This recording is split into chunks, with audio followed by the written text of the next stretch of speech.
From the bustling city of high-rise living to the peace and serenity of living in a luxury home, I'm gonna dive in and share with you what both lifestyles look like from an insider's perspective. The why behind my transition. So when I moved to Las Vegas, I moved from Bangkok, Thailand. I lived in a high-rise, crazy city, a major city with literally a melting pot of all different nationalities and cultures, and it was incredible. I lived there for 3 years. In Bangkok, it's kind of like New York, where it's high-rise living. They build vertically, they don't build out. So for me, high-rise living was part of that lifestyle and living there. When we moved to Las Vegas, high-rise living isn't as major like it is in a New York or even a Miami. So when we were looking, we decided we wanted a home. And I went on Zillow with my husband and we would just look around and look for houses, and we ended up in a house when we first moved here. My dog actually picked our house, if you can believe that.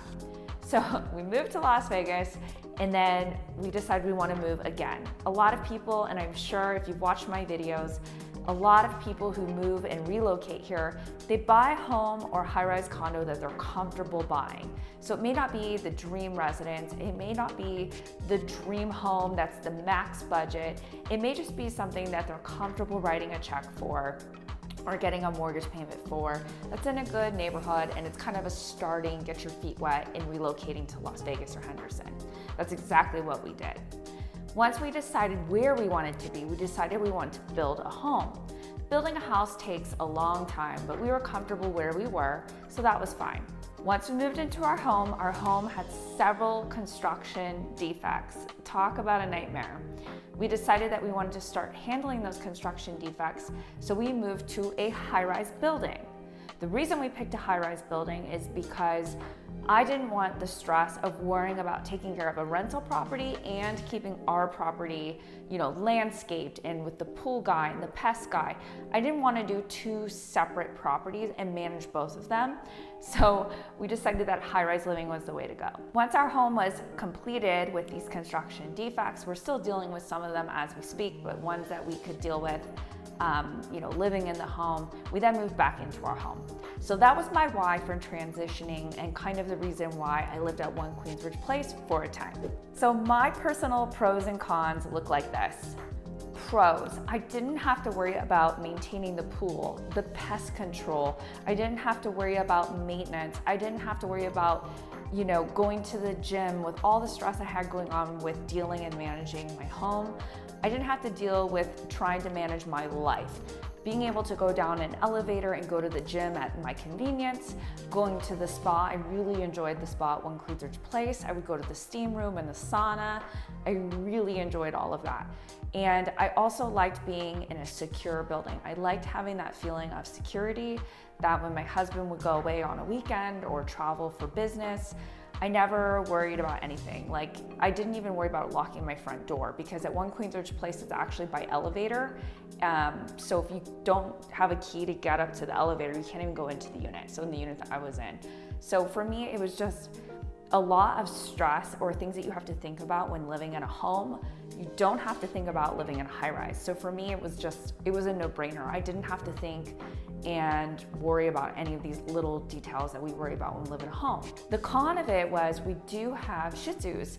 And for any of you out there that have small dogs who are a little bit, Gigi at the time was a little princess, she has to be taken outside a lot. And she was older at this time too. She was 13 years old actually. So I had to constantly take her downstairs to use the restroom, and it was very annoying. Having to go down the service elevator, wait for it to go all the way down, walk her to the pet park so she could take care of her business. Having to do that several times a day, at first was fine. I kind of liked it. I work from home a lot if I'm not out with clients, so it kind of forced me to get outside. But at the same time, it became one of those nuisances. It became a time suck. It became something that, it was like, oh, this is 20 minutes of having to do this. It was very inconvenient. The second con for me was getting to my car. You have to take an elevator to get to your car. So for me, living in One Queensbridge Place, I had a garage, and that's one of the big benefits of living in this building, to actually have your own garage, not a parking space. You literally have a garage door. So basically how this building works is you go underground and into a gate. So there's a gate that you have to fob into, and that gate opens. Actually, there's 3 gates. There's the guard gate, then the garage gate, then your garage door. Amazing, right? Like boom, boom, boom. But you can imagine if you forgot like eggs at the grocery store, or you left something in your car that you need, you have to go down the elevator, and it would just get so old. At first it was fine, but then it was like, oh, I gotta go down, I gotta get it. I gotta remember my fob. That's another thing. Living in a high-rise building, you have to make sure you always have your fob. Yeah, you can go downstairs and go to security and they know you and they can help you, but if you're trying to get in and out of a building, you need your fob. So that fob becomes like your cell phone. You always have to have it attached to you. So those were my pros and cons when I lived in this building, when I had this experience here in Las Vegas. Let's set some expectations, the differences between high-rise living and luxury home living. So let's talk about space and layout. When you live in a high-rise building, you are gonna need a more compact space. Now, there are some buildings that offer larger footprints. Turnberry Place, One Queensbridge Place, Park Towers. These units are in, you could go all the way up to like 5,000 square feet. But most of the high-rise buildings, you are gonna be in a more compact unit. So you're talking like 1,500 square feet, 2,000 square feet. And if you're paying multi-million dollars for a unit at like the Waldorf Astoria, you're probably coming from a home that was much more sizable. So for me personally, I really like that. I like simple living. I don't need a lot of things. I'm sure if you watch a lot of my videos, you know I like clothes. I love clothes. And I love like fashion and all of that, but I'm actually a very compact type person. I don't like to have a lot of things. So for me, high-rise living is very appealing. I don't need a lot. But for others, if you've been living in a large home for 10 years, you have a lot of stuff. And you're used to storing a lot of things. You're used to having, all the holiday decorations and all the memories and all the things. But when you go to high-rise living, you definitely cannot have all the things unless you want to get a storage unit, which a lot of my clients do. Privacy. Privacy is a huge deal for some people. There are buildings that I would say feel a lot more private. They're more exclusive. There aren't as many units in these buildings, so you don't have a ton of people running in and out. It's more boutique. We're talking Park Towers, Waldorf Astoria, way more boutique. Now, if you're looking at the other buildings, yeah, there's, almost 500 units in some of these buildings. So yeah, you're gonna see a lot of people, a lot of shared spaces, a lot of shared walls. Depending on the building you're in, you might have a different crowd that's partying all the time next door to you. Now, while these buildings are built to last, meaning the walls are a lot thicker and it's more industrial, you still could have that next door. Now, privacy as well. If you like to use those amenities and walk around in your bathrobe at home, you're now in a high-rise building, so you may have to think about what you're putting on before you go down to the spa and, how you present yourself at the spa. So these are all things that you're gonna wanna think about. Privacy is a big one. Let's talk about the amenities. So at home, if you have a luxury home, a lot of luxury homes have pools, they have jacuzzis, they have tubs. Most primary bathrooms at a certain level will have a steam. Some even have saunas. People are getting infrared saunas installed into their homes. But nothing is gonna be like a luxury high-rise building. In these buildings, you're gonna have gorgeous, beautiful pools with stones, and you're gonna have big designs and lap pools. Some of these high rises have indoor pools. Some of these high rises have lounge areas that overlook the strip. I mean, there's just so many amenities that a high rise building offers that you're probably not gonna invest and put into your luxury home. Some of these high rises even have movie theaters. And while I've seen my fair share of movie theaters in luxury homes, they're not as ornate or as stocked as, let's say, One Queensbridge Place. When I would go down there, they had a popcorn machine, they had candy. Park Towers has the same thing. They have candies and water for you. It's just a whole different experience, and they are catering to that lifestyle. Versus at home, you would have to hire someone to set all that up for you and cater to that type of lifestyle. Maintenance. Maintenance is, like I shared in my personal story, was the reason we picked high-rise living. I didn't want to have to worry about a pool and landscaping and pest control and alarm company and security cameras and just all the things that come with owning a home. I didn't want to think twice about it, and I didn't want to worry about it. Whereas, for my personal home, I'm okay managing all those things, but living in a high-rise building was just so nice. I didn't have to worry about things breaking or going down to the pool and it's, my tiles are cracked or I have to get it resurfaced. Just all these things that go into maintaining a luxury high-end home. You're not worried about all these things when you live in a high-rise building. I want to know, do you think you'd miss having neighbors close by, or do you enjoy having the privacy of living in a home? Financial considerations. The big question I get from all of my clients is the HOA dues worth it? In these high-rise buildings, the HOA dues in some cases can be close to or as much as your mortgage. And when you're in a luxury home, you're not gonna see that. I mean, like a neighborhood like McDonald Highlands, which is a very luxurious community here in Henderson, you're looking at $330 a month. But you're getting guard gate, security, they have community parks, but that's really all you're getting. Whereas when you're in a high-rise building, you are getting all of the amenities. You're getting a pool, a pest guy, you're getting someone taking care of the roof.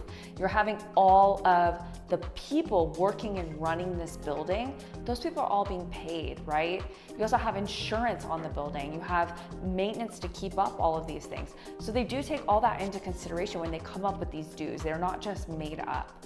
So that is one question I get all the time. Now, in terms of property taxes here in Nevada are based on the purchase price.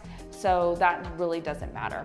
Insurance is going to be another thing. Typically, insurance on condos is less expensive because the insurance companies are looking at that the condo building does have insurance. So that's definitely something to know. But otherwise, I really feel like it's the HOA dues that scare people away from buying a high-rise condo. But if you look at everything that you get, I mean, in a luxury home, I've seen these bills.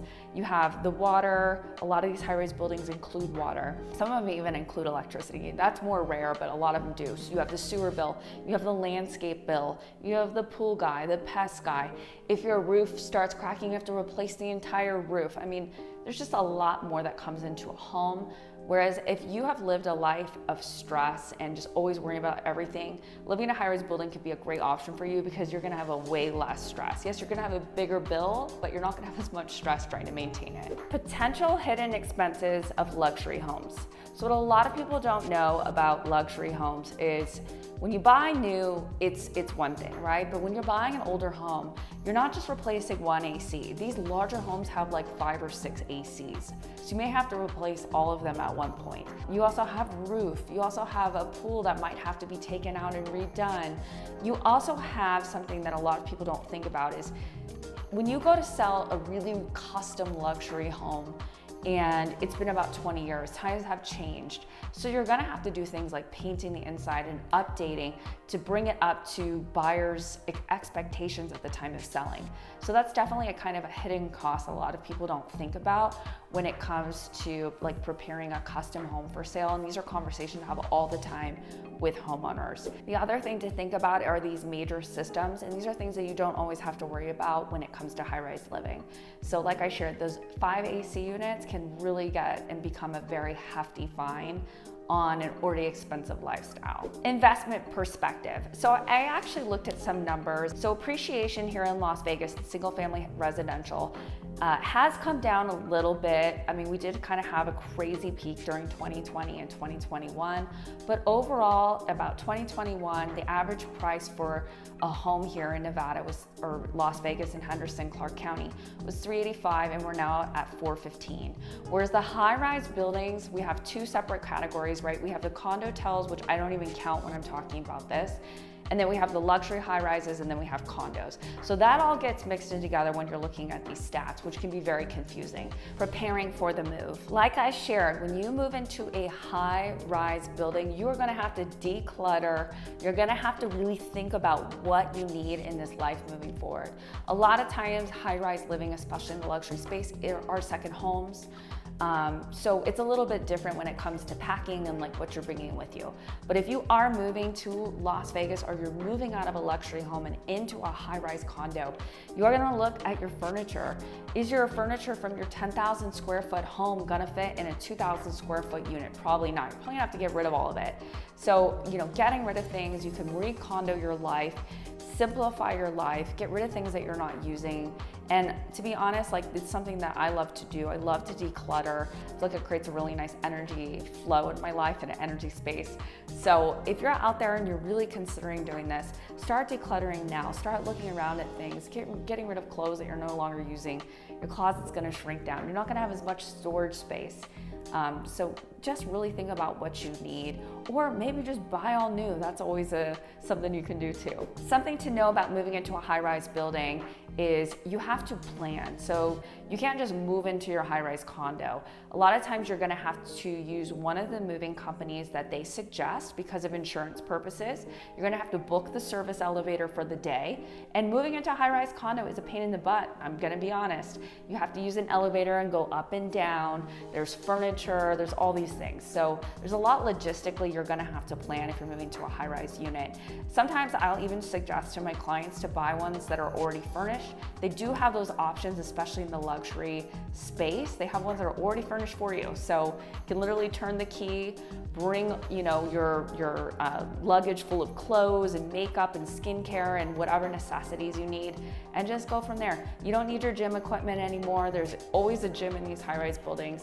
You don't need your pool stuff. I mean, there's so much that you don't need because the buildings provide all these things for you. If we haven't met yet, my name is Courtney Bentley. I'm a luxury real estate agent here in Las Vegas, and I provide a concierge service to take the headache out of moving to my favorite city, Las Vegas. Let's move on.